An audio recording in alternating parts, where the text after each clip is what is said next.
দেখুন বন্ধুরা, আজকে আমের বাগানে চলে এসেছি। আম নিয়ে একটা রেসিপি তৈরি করব, তাই আমের বাগানে চলে এলাম। দেখুন আমাদের বাগানে আমগুলো কত সুন্দর। এর মধ্যে কিছু আম নিয়ে নেব।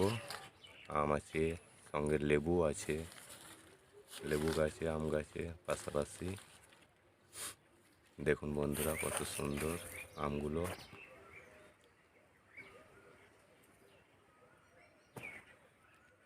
আজকে আমের রেসিপি করব, আমে মাছে তেঁতুলে একটা রেসিপি তৈরি করব।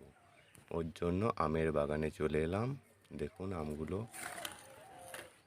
আমগুলো নিয়ে নিচ্ছি, এরপর রেসিপি তৈরি করব। দেখুন বন্ধুরা, আমগুলো প্রথমে তেলের মধ্যে কষে নিতে হবে ভালো করে।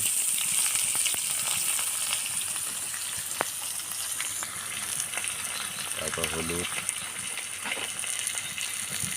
দিয়ে ভালো করে নেড়ে নিতে হবে, ভালো করে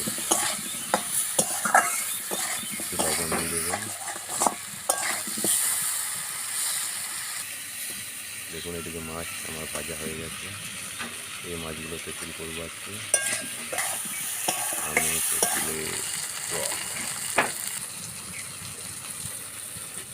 আমগুলো কষানো হয়ে গেছে, এবার দিয়ে দেবো তেঁতুল ভিজানো জল। তেঁতুল আমে ফুটে উঠবে, তারপর মাছগুলো দিয়ে দেবো। কিছুক্ষণ ফুটে উঠুক। হ্যাঁ, চলে এসেছে, মোটামুটি হয়ে গেছে কিছুটা।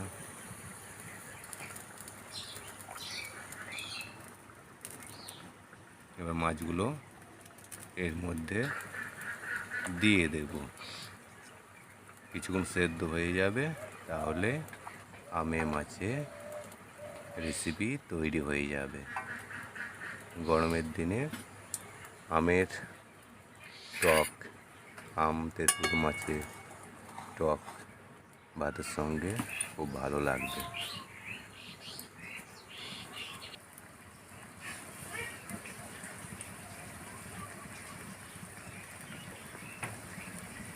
আমে মাছে রান্না কমপ্লিট। দেখুন বন্ধুরা, কিছুক্ষণ সেদ্ধ হয়ে যাবে, তারপর রান্না কমপ্লিট। সেদ্ধ হয়ে গেছে, দেখুন আম মাছ তেঁতুলের টকটা কত সুন্দর হয়ে গেছে। এর সঙ্গে ভাত আর সঙ্গে পাটের শাক জমে যাবে। ভাত, পাটের শাক, আমে মাছের টক। আম মাছ তেঁতুল আম আর মাছ রান্না আমার হয়ে গেছে। পরিবেশন করব। ভালো লাগলেই সাবস্ক্রাইব করবেন, শেয়ার করবেন, সঙ্গে থাকবেন। নমস্কার বন্ধুরা।